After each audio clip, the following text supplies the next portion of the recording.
திருமணம் என்னும் நிக்கா பாகம் 29. இவர்கள் இருவரின் காதல் நித்யாவிற்கு தெரிய வந்தது.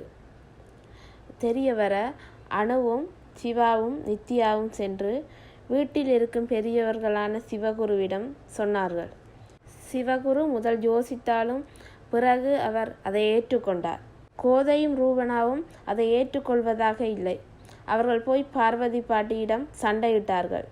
கோதை: அம்மா, நான் உனக்கு அப்போவே சொன்னேன் தானே, வயசு பிள்ளையில வீட்டில் வச்சிருக்கக்கூடாது, நம்மளோட வயசு பசங்கள் இருக்கிற இடத்துல பொம்பளை பிள்ளையில வச்சிருக்கக்கூடாதுன்னு நான் உனக்கு அப்போவே சொன்னேன் தானே, இப்போ பார்த்தியா என்ன நடந்திருக்கு?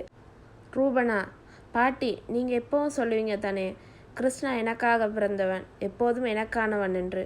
இப்பொழுது பாருங்கள், அவன் பார்வதியிடம் மயங்கி கிடக்கிறான் என்று ரூபனாவும் தன் வாய்க்கு வந்தபடி பேசினாள். கிருஷ்ணா ஓடிச்சென்று: பாட்டியை யாரும் எதுவும் சொல்லாதீர்கள். எனக்கு திருமணம் என்றொன்று நடந்தால் அது ஜஸ்மினோடு மட்டும்தான்.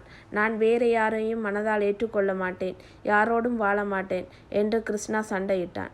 கோதை: உன்னை ஜஸ்மினை திருமணம் செய்ய நான் விட மாட்டேன்.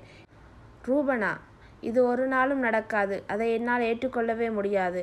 நான் உன்னை திருமணம் செய்ய விட மாட்டேன் என்று தன் கையை தானே அறுத்து கொண்டாள். உடனடியாக அவளை ஹாஸ்பிட்டலுக்கு கொண்டு போய் முதலுதவி செய்தார்கள். கிருஷ்ணா சொன்னான்: யார் என்ன செய்தாலும் நான் யாரையும் திருமணம் செய்து கொள்ள மாட்டேன். என்னை கட்டாயப்படுத்தி திருமணம் செய்து வைத்தீர்களானால் நான் உயிருடன் இருக்க மாட்டேன் என்று உறுதியாக இருந்தான். சிவகுரு இவர்களுடைய சண்டையை பார்த்துவிட்டு கோதையிடம் சொன்னார்: தங்கச்சி, நீ அமைதியாக இரு. அவன் விருப்பம் இல்லாமல் அவனை கல்யாணம் செய்து வைக்க முடியாது. அவன் ஜஸ்மினை மனதார விரும்புகிறான். அவளையே திருமணம் செய்து வைப்போம் என்று கோதையிடம் சிவகுரு சொன்னான். அதற்கு கோதையும் ரூபனாவும் மறுத்துவிட்டார்கள். சிவகுரு: என்னுடைய மகனின் ஆசைதான் எனக்கு முக்கியம், என்னுடைய மகனின் வாழ்க்கை தான் எனக்கு முக்கியம் என்று முழு மனதோடு அந்த காதலை ஏற்றுக்கொண்டார்.